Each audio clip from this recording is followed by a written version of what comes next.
Welcome back to Comfort Zone Correction, the wrap-ups. In today's episode, we are going to be talking about a very important person that was met in a very important way. And hopefully you guys are going to learn some great lessons with this one. If you're new to the podcast, we're diving deep into a book that we made together with Kaushal, Mr. Brown, and myself.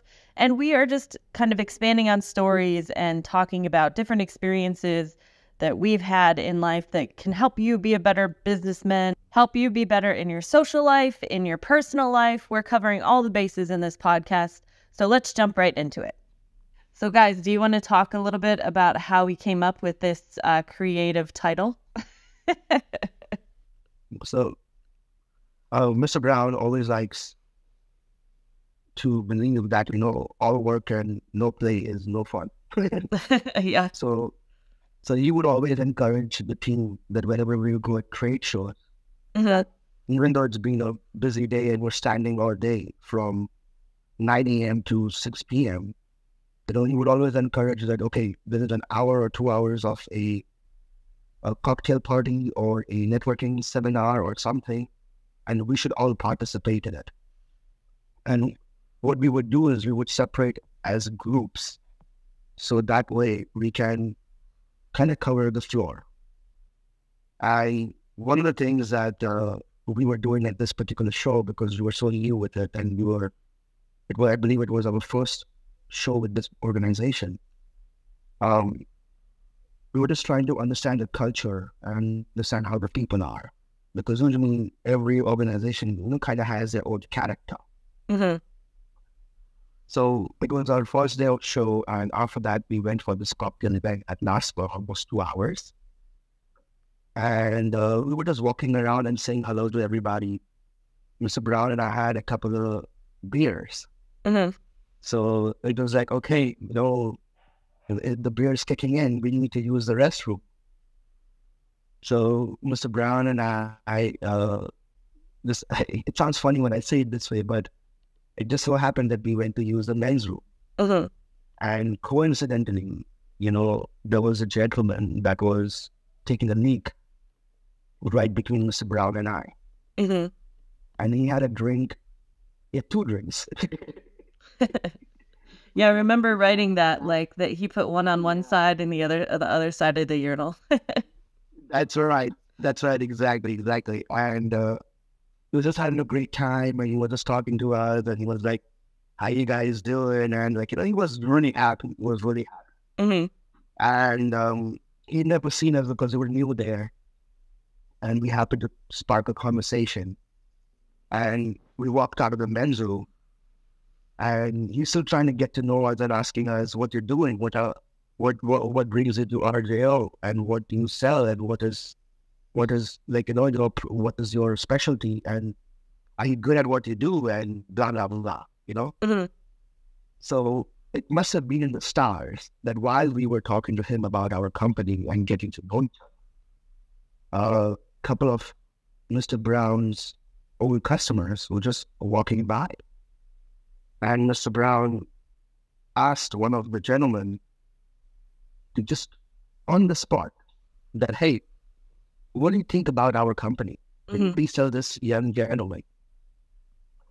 And it was just right in the moment, at the right time, at the right place. And the gentleman came in, and he told that he was working with Mr. Brown for almost over a decade, and never had any issues, and consistent and reliable product and good value.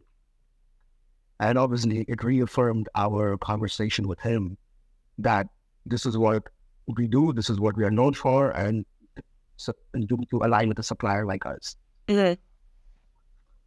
Obviously, it was a crazy time, and it was a cocktail event. And that's how we came up with the name. Is we called it the Very Important Piss, so that's what VIP stood for. And then we went back and forth because we had to be PG about it. We were coming up with all kinds of crazy names for this chapter. It was a lot of fun putting this one together. Yes, absolutely. I mean, you never know. Sometimes, you just go with the fun. And you never know where you can meet interesting people. You just have to go with the flow. And I believe, this was one of the most amazing memories and the most amazing friendships that I even cherish today. Yeah. And even though that particular gentleman has now retired and sold his store, we're still friends. We still talk. Oh, that's awesome. And it all started because he was singing in the bathroom. It all started with him being a happy-go-lucky guy and taking a leak and just being happy.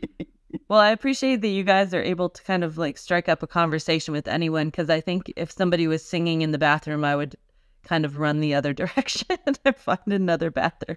So you guys are very good conversationalists. When you're at the trade shows, do you find that cocktail hours, that it's easier to meet people because everybody is on that like same mentality to just chill and kind of finally relax after the long day? Absolutely. I believe so. I believe that people are looking forward to having that drink, looking forward to just unwind a little bit. Mm-hmm. I just talk to friends and kind of gather up before everybody goes for dinner. Mm-hmm. And I think that's a fun part, because everybody has things to do during the day, seminars to attend or buy something. Mm-hmm. And then these networking events, they kind of bring the group closer together.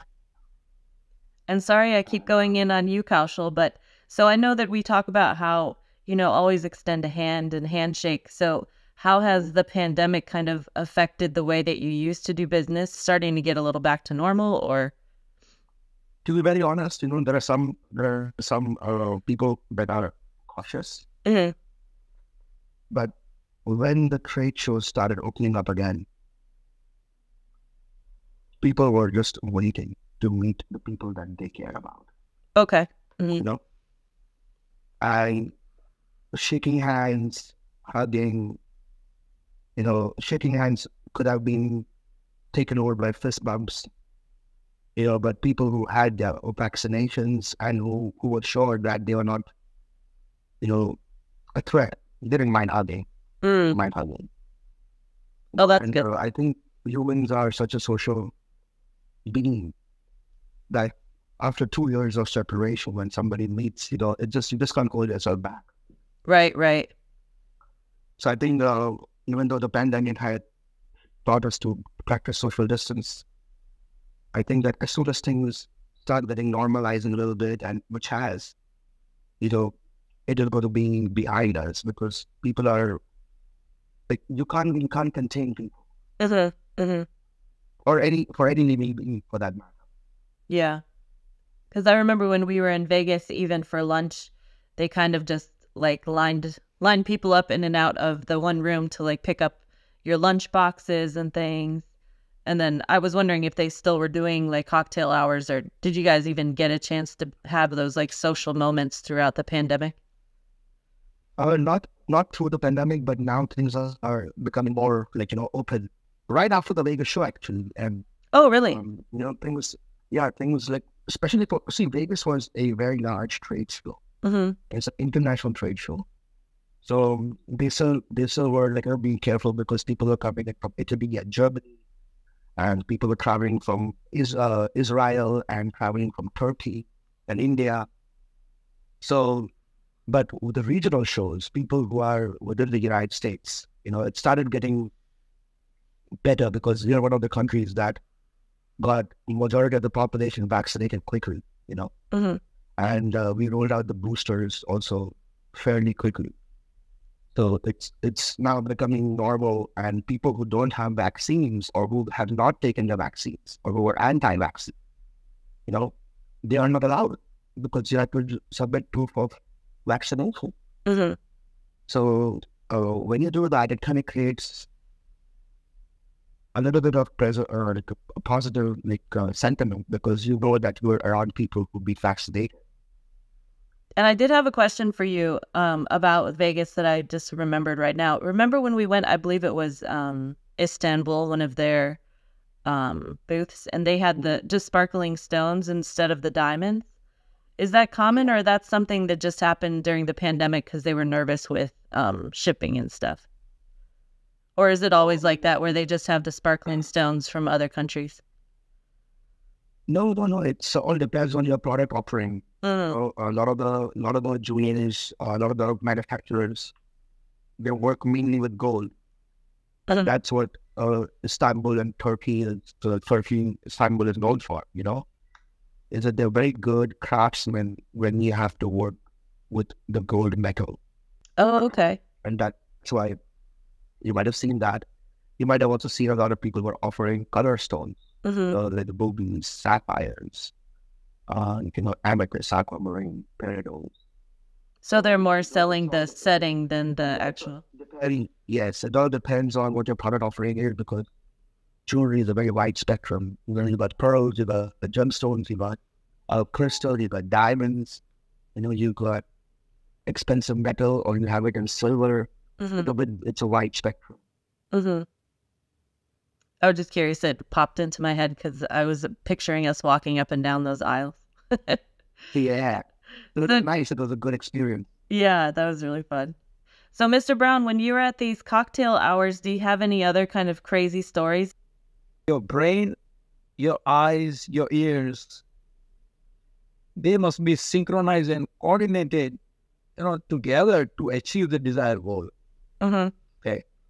Now, what is your goal? The goal is to achieve your dream. Right? It could be, growing business. It could be getting customers. So, the bottom line is the opportunity exists in the least expected places. So, always keep your eyes and ears open and look for that small little opening that is available, and just go after that opening. And this is what we did in this chapter VIP, which shows that even the bathroom could be a conference room. Mm-hmm. And we use this particular room to the best advantage of, getting a new customer. And of course, luckily Mr. Barkat came to our rescue. Otherwise, it could have been the biggest fiasco of our life. Yeah, he was probably walking down the hall on the way to the bathroom. Yeah, he was walking his way to the men's room. I remember him saying that. He's like, now can I go pee? So yeah, definitely. So the bottom line is keep the eyes, the ears open constantly, and look for the small little room and the opening that is available, and just attack, and the result is definitely going to follow. Mm-hmm. And it's all about a philosophy. It's like, see, the thing is that you can't always attack. In this particular case, it just happened to become very natural and a very organic kind of a connection. Mm-hmm. But the mindset, right? The mindset is very important. And what Mr. Brown is talking about is having that mindset, and the mindset of identifying opportunities, the mindset of having that 5 seconds of courage, the mindset of being able to just strike a conversation, and that mindset is something that you have to cultivate. Some people are born with it, but once you do that, then it just becomes a part of your behavior, and it can be a very natural thing for you to do. Mm-hmm. And when I joined Mr. Brown, as a very young salesperson, the biggest thing that I had to cultivate was just put my hand out and say, "Hi, my name is Kauf." And it took me a few shows to get comfortable with it. But Mr. Brown used to always say that always give the benefit of doubt to the opposite party. So when nobody would respond to me positively or hang up on me if I'm making a phone call, I would always give them the benefit of doubt by saying that, oh, maybe they're having a bad day. Who's next? Let me call the next person. Who? Because that's the mindset you got to deal with, because there are things that are in your control and there are things that are not in your control. And you can only control the things that are in your control. Yeah. You can control to say hi to anybody or not say hi to anybody, but you cannot control that person to say hi or no. Mm-hmm. People, or we human beings in general, are very much afraid of the word no or the negative response from the other party. And once you get over that mindset of negativity, then, you will never have problems. I mean, look at all these politicians. I mean, they are being constantly bombarded. They don't care about anything that is going on around. They will continue to talk, they will continue to discuss, and they will continue to go after their agenda. The same thing is in business. So once you have that mindset of getting used to the word no or the negativity, you'll never have problems. Never have problems. Yeah, and that's true in just like general life too. And even just working at a restaurant, sometimes, especially in New York, it was always a joke because, you're always trying to cut costs and everything. So we would put our ketchup in these little ramekins.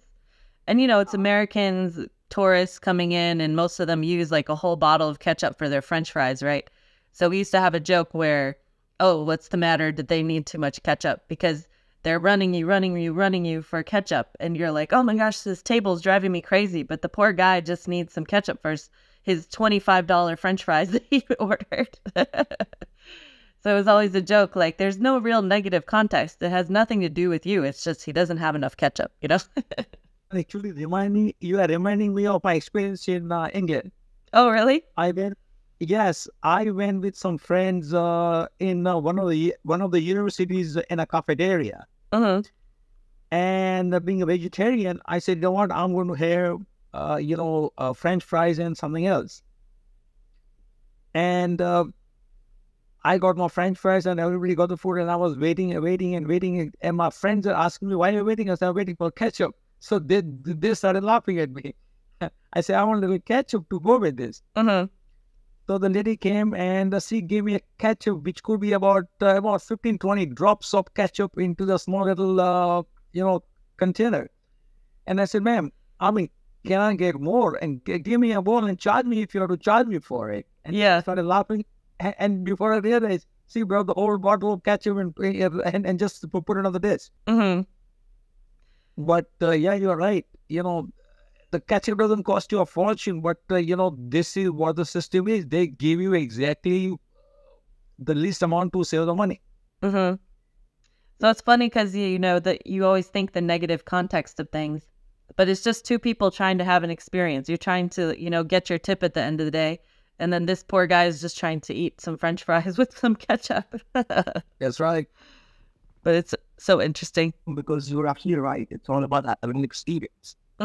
And I want to continue on the story a little bit because I believe we are not giving enough credit to this person that ended up becoming a wonderful customer, a wonderful friend, and a confidant. And when he had it, it's just like, it's amazing. So let me tell you what happened afterwards. So short enough, we told him that, hey, you got to come meet us, because now you have validation from Mr. Burke and another jeweler that was walking by. And he's like, yeah, I'm going to come, And he said, what's your booth number? And we gave him a booth number. And Mr. Brown was like, you know what, you're not going to remember this tomorrow. Just write down your phone number behind Kyle's badge. So he put out a pen and he wrote down his phone number behind my badge. And he told me where he was from, Mitchell, South Dakota. I was like, I go to Sioux Falls all the time. You're only 90 miles away from Sioux Falls. He said, okay, when you're in town, just give me a call, So, sure enough, I was in Sioux Falls next month. And I called him. And he instantly remembered. And he remembered Mr. Brown, and he remembered that, okay, these are the guys, that I met at the show, and he invited me less than 1 minute into the phone call. He's like, come to Mitchell. Let's have lunch together. I drove there, he's in Mitchell, South Dakota. It's the land of the Corn Palace. It's like it's an iconic, structure in that part of the world. Okay. And his store is right next to it. And I go find out that slowly he owns most of the shops in downtown. He owns a couple of bars. Well, so he was a really prominent person in his in his town, and I would have never guessed it with the way he was carrying these two drinks in the men's room. Uh-huh. And he invited me in his store. He gave me, like, I think it was a $15,000 opening order, which was huge for me at that time. Uh-huh. And still is. It is still a lot of money. But it was like one customer. I was a young salesman, so for me it was building a book of sales, Uh-huh. So he was like coming in with this energy. He's like, I like your product. I like you. I can buy the same thing for about the same price from 5 other people. But let us have fun doing business with you. And now it's done. Let's go have lunch. And this guy is a car collector. Okay. Oh, cool. Talking about experience again. I'm talking about experience. How this guy is. So we are driving in his car, which is it's a collectible. I don't remember the model name and then we go drive to his home first. He wants me to meet his wife and introduces me to his puppies. Then we walk out of the home, sit in his car and drive to another construction. He opens up the door and he's like, if it weren't for jewelry, this is what I'd be doing. And he opened the door and there was a series of Kawasaki, Ducati, and Honda dirt bikes, race bikes. There was a series of, muscle cars. There were series of Mustangs, like old Chevelles. I mean, it was like, this guy, he is passionate. He probably, and then the best part is that's not only one construction. He has another garage. Oh my gosh. For all his hot rods. So it's like he is a really passionate person, and I've never met anybody like him before. So, and the way he's lived life, and the way his he's a good old Christian family, Christian man. Then his kids, it's just like he's just like I've never met anybody like him before. And then since then he just started like this. We cultivated this friendship. And business was always secondary. Always secondary, because it was all about, hey, do you have this? I want to give it a business. Okay, you don't have it, no problem, Mm-hmm. And the most amazing part about this gentleman, which I found amazing, because that's why I love Mr. Brown, okay? It's like this guy he's so vast, but he likes to have Subway sandwich for lunch every day. And that's our lunch. Mm-hmm. We would go to Subway and we just have a Subway sandwich. And it's the most simple lunch that we could ever have. And look at this guy. He's just like full of life. Mm-hmm. He's not stuck in all this story about I'm this big time jeweler, I own the town, or like I have this and that. He's just a simple, happy-go-lucky person. And he's just looking for experiences and meeting good people and making good friends. Mm-hmm. So it all comes down to that end. And this is why it was such a VIP. Yeah. If you look at it from a very much micro level, micro is like a super micro level. It gives you an idea as to never allow any opportunity be missed. So basically you are doing everything possible in your power to grab that opportunity, to make sure the gentleman comes to you the next day. At least you have his phone number, you have his name, so in the morning you have to call. And Cow went on and about every possible way to get this guy into his fold of being a customer in the future. Mm-hmm. So in other words, think at every possible level as to how can you cement the relationship with a customer for the future. To me, that is very important. And it's really interesting how, you guys lived in New York City and then you had to go to Kentucky to meet somebody all the way from South Dakota. So it really shows you like the power that trade shows have.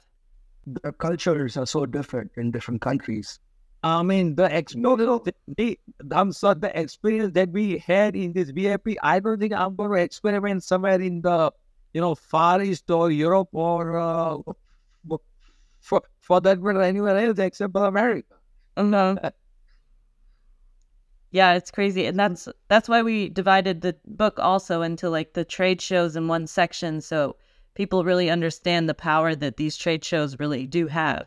The amazing part about America is that it could be one America, but it's actually different countries within America. Mm-hmm.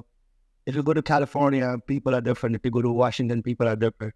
And if you go to the East Coast, people are different. If you go to Florida, people are different. If you go to the Midwest, oh my God, it's a different world. And if you go to the South, like in Texas, Louisiana, Arkansas, it's a different world. Mm-hmm. So when you have a trade show for such a vast nation, it kind of brings everybody together. And when you have the audience, the thought process of going with the flow, being able to take people for what they say and giving them a chance, giving their merit a chance, is possible. And people like me or Mr. Brown, who come from a different country and start from, very, very minimal resources. It just becomes a platform for you to showcase to the entire nation. Otherwise, it would have been going to each store individually and calling upon them. It would just like, it's so easy. People don't realize, that trade shows had made it so easy to do business in the entire nation, as long as you work the trade shows. If you get the opportunity to market at the trade shows, you get the opportunity to advertise at the trade show. Your booth is your biggest advertisement when you're at the trade show. And people from wherever they're coming, they're going to walk by, they're going to see, and that's what they're going to take back. It's a very important way of doing business in this country. And I know it is in other countries also, but it's just the way. There's a trade show for food, there's a trade show for paint, there's a trade show for...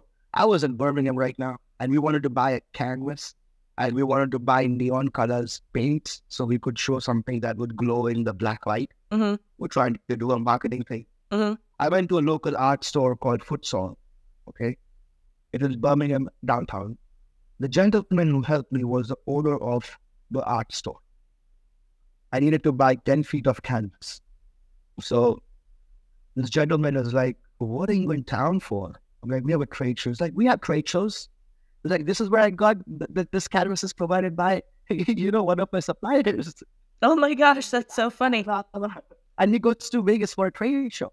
So there's an art trade show that happens in Vegas once a year. And people from all over the world, Switzerland, or you can name it, they come with their paints, their stationery, and that's what it is. That's what it is. And one of my friends in the spices business, and he had a factory here, in New Jersey.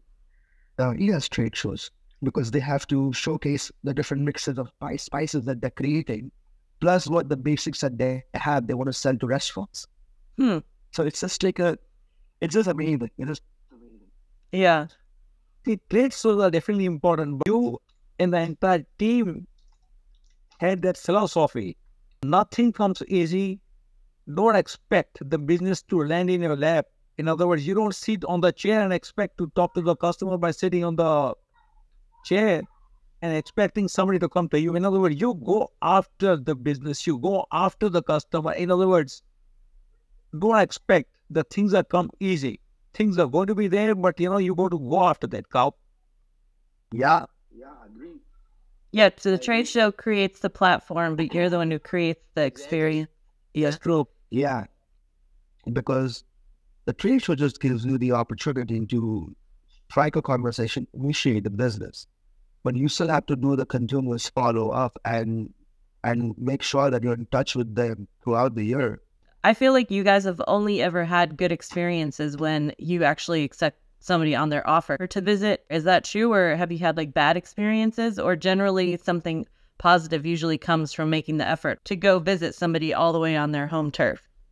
When you meet somebody for the first time at the trade show, you're cementing that relationship, and then you are adding more stronger bond and stronger connectivity when you visit them, because now you're at that turf. And the most important thing is when you go there to their locations, they have the entire team which is looking at your presentation. In other words, they are getting the input from the manager, the assistant manager, the buyer, even the people who are on the sales floor.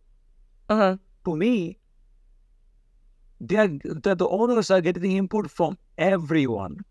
And I think, to me, it's a much more stronger way of presenting your merchandise. And at the same time, when you are at the trade show, these people have a very limited time to give it to you, especially for the first time. Because the first time is what you call as the 30-second rule. Once you break through that 30-second rule, you speak to them, you meet them, you like the product, but you cannot basically finish everything in minute, 2 minutes, 5 minutes, or 10 minutes. So when you go to that turf, you have all the time in the world to present in the most professional way, and also into their own environment, which makes a huge difference. And I think every individual who has connected somebody at the trade show must make an effort to visit on the turf of their customer, because I'm sure you're going to add much more business then and in the future also at the same time. I agree with you that and people are also, I feel, more comfortable on their home turf too. They don't feel like you're trying to like hustle them, or how trade shows, things happen so fast and sometimes people get overwhelmed. So I feel like being on their home turf gives them that comfort to actually listen to what you're saying. Also at the same time, see, when they come to the trade show, they have, let's say they come for 2 days or 3 days or 4 days, but they have the set agenda to accomplish before they go back home. Now, when you go to their location or in their turf, they are much more relaxed. There is no stress. And, you're conducting a business in a completely different environment. Right. You feel more, in other words, they feel more comfortable. And I'm sure that next step from the trade show, it really helps you to cement the ties, meet the salespeople, meet, the manager, the assistant manager, and all those people around you. And you know what? Once they begin to like you, they are going to push your merchandise to the retail customers. To me, that's a win-win situation for everybody. If you look at the last lesson, you don't have to know a person to strike up a conversation. It's a very important thing. Very, very, very important thing. When I started this business, how many people did I know? Nobody. In other words, it took me over 30, 35 years to, go after the business, go after the customer, go to the trade shows, conferences, conventions. And before I realized, I knew thousands of people. So the bottom line is, you don't have to know anyone to strike a conversation. So go after, and the business is definitely going to come to you, for sure. It might not be easy, but I'm sure in the end of the day, you're going to win. I absolutely agree. That's the biggest fear of people, right? I mean, like, how can I talk to them? I don't know them. So when you do that, you're pretty much opening yourself, to be able to have the other person know that, hey, I'm approachable. Like, talk to me. It kind of sounds like, it's like the chicken or the egg, it kind of sounds like that.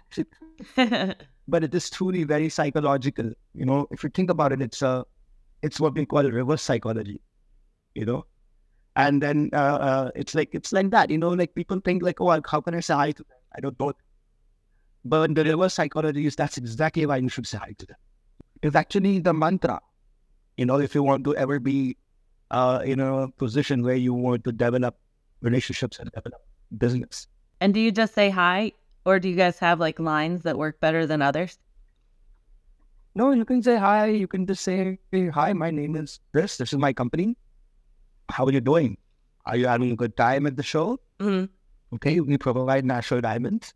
And these are some of the things that our retailers like us for. Mm-hmm. Would you please allow me to have a few minutes to show you what else we do? Mm-hmm. That's it. Sold. I'm sold. To add something, I'm definitely going to go for first of all, I'm going to smile. And once you smile, once you smile, you're winning half the battle. Because the guy on the other side is going to smile and then say, good morning or good afternoon. And I'm sure once he responds, That's your in. I'm sorry? That's your in. And once you capitalize on the smile or the response from them, then you figure out the strategy, the next step and the following step. And before you add up, you're writing the order with them. Riding around to the Corn Palace. Yep. Yeah. Smile is very important. A lot of people smile is good. Yes. Smile is absolutely necessary. Absolutely necessary. Yep. You can be grouchy, or you can show those faces where it's like you never had a cup of coffee in the morning and you're so exhausted and tired. And the most important thing that I think at the trade show, which I think where the problem lies, when people go to the trade show, they party hard at night.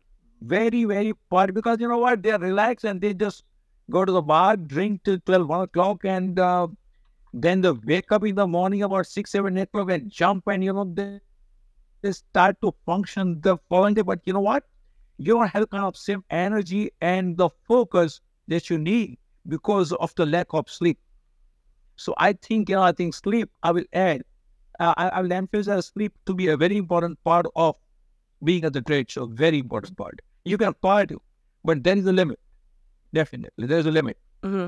If you haven't already, make sure you check out some of our other episodes. They are packed full of information that's going to help you be better in business. That's the whole point of this podcast. I hope you like it. And if you haven't already, make sure you check out the book, Comfort Zone Correction, Unfiltered True Stories and Successful Selling, on Amazon in Audible, Kindle, and paperback. Make sure you follow us on social media for more weekly inspiration. You'll find all of our links down below. And we will see you in the next episode.